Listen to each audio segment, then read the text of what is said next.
Okay, so picture this. You're sitting in a meeting room, right? And it's almost your turn to introduce yourself. Suddenly, you get that completely paralyzing deer in the headlights feeling. Your palms get super sweaty, your heart is just absolutely racing, and you have this sudden moment of pure panic where you ask yourself, wait, do I actually even know my own name? It's wild, but it's a completely universal fear. We have all been there, overthinking a simple room introduction to the point of temporary amnesia. Well, if that sounds familiar, I promise you are absolutely not alone. So, welcome to today's Explainer. We are going to be breaking down a book called Just Fucking Say It. It's this brilliantly no-nonsense guide by Susie Ashfield.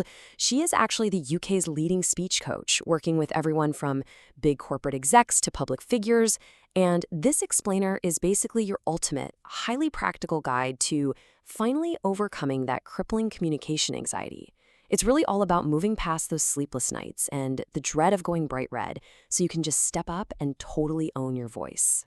Here is our quick roadmap for the explainer today. 1. The public speaking problem. 2. The careless philosophy.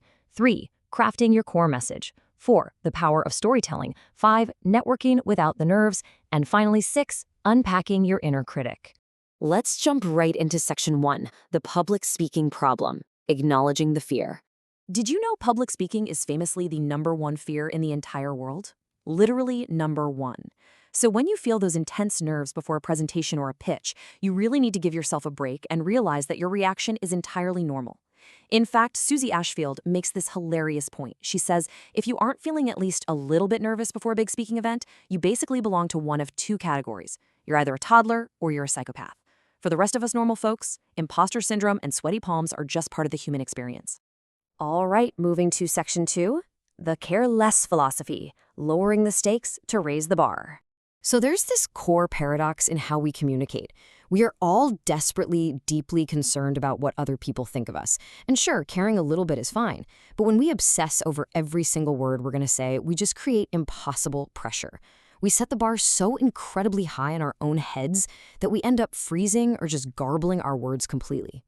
Ashfield tells this great story about a management consultant who wanted to record these simple, easy videos for LinkedIn, but he just kept freezing up because he was terrified of looking silly.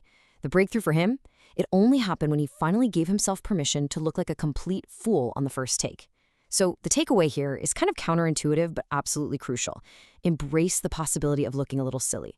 By lowering those impossible internal expectations, you actually raise your external performance. Which brings us to section 3. Crafting your core message, combating the expert's dilemma. Now, this is a massive pitfall, especially if you are a highly educated professional. It's called the curse of knowledge. Basically, it's a cognitive bias where you assume everyone in the room has the exact same context and background that you do. Experts and scientists fall into this trap all the time during pitches. Their instinct is to try and prove their credibility, right? So they just dump years and years of complex research onto an audience that literally does not have the background to digest it. To put that into perspective, imagine you're pitching this revolutionary new breast cancer screening tool to a room full of investors. The expert's gut instinct is to get super technical and say something like, well, I've connected 47 participants in a study of 18,000 people and run technical diagnostics. But guess what? The investors don't care about the diagnostics yet. They just want to know why this matters. The only sentence they actually need to hear is, this product saves lives. That's it. So, before you step into any room, stop and ask yourself, what is the single sentence my audience actually needs to hear today? You've got to tell them what they need, not just what you want to say. Now, to actually put that into practice, especially if you're, say, pitching a totally new idea to your boss, Ashfield gives us a great tool called the SES framework. It is ridiculously simple. Statement, example, statement.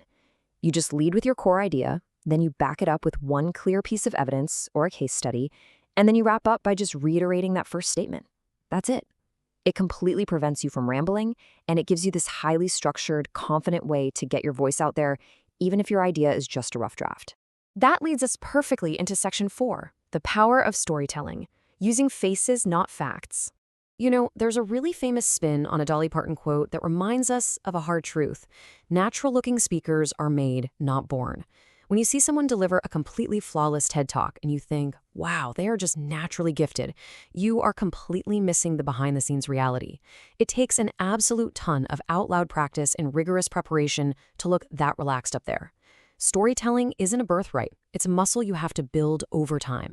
And honestly, what even is storytelling in a professional setting? In the business and science worlds, storytelling is basically just a fancy term for using case studies. Instead of just listing off dry, boring statistics, you replace that raw data with human stories. You literally put a hypothetical, or even better, a real face to the numbers. If you shift the lens from the cold hard facts to the actual faces of the people your work helps, you will instantly capture the hearts and minds of whoever is listening. We are just biologically hardwired to engage with stories that have a clear beginning, middle, and end. All right, Section 5, Networking Without the Nerves, Practical Tactics for the Room. Networking events can be the worst, right?